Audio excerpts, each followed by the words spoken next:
Wenn du im Ausland lebst, gibt es eine Sache, die schnell wichtig wird.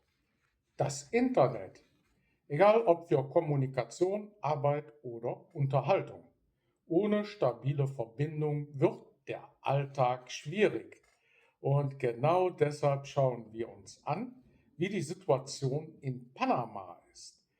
Der erste Punkt ist die Grundversorgung. In Panama ist Internet grundsätzlich verfügbar, vor allem in Panama City und größeren Städten.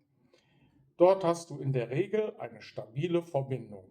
Das reicht für den normalen Alltag. Der zweite Punkt ist die Geschwindigkeit. Die Geschwindigkeit kann unterschiedlich sein.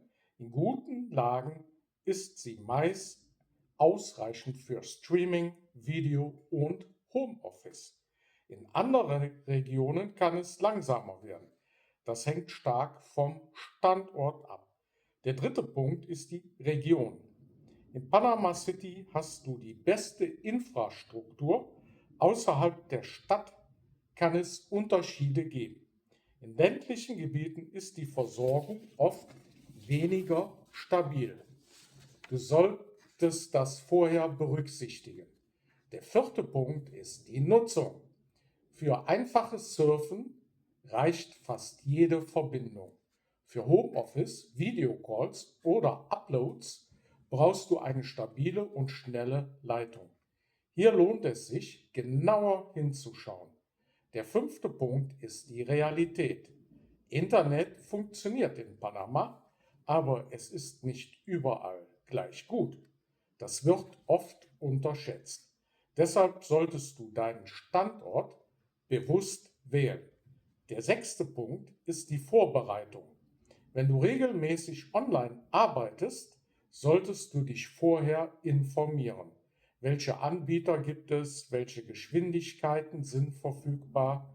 Das kann später viel Stress vermeiden. Der siebte Punkt ist die Absicherung. Viele nutzen zusätzliches mobiles Internet, zum Beispiel als Backup. Das kann sinnvoll sein, wenn die Hauptverbindung ausfällt. Ein weiterer Punkt ist die Erwartung. Viele erwarten die gleiche Qualität wie in Deutschland.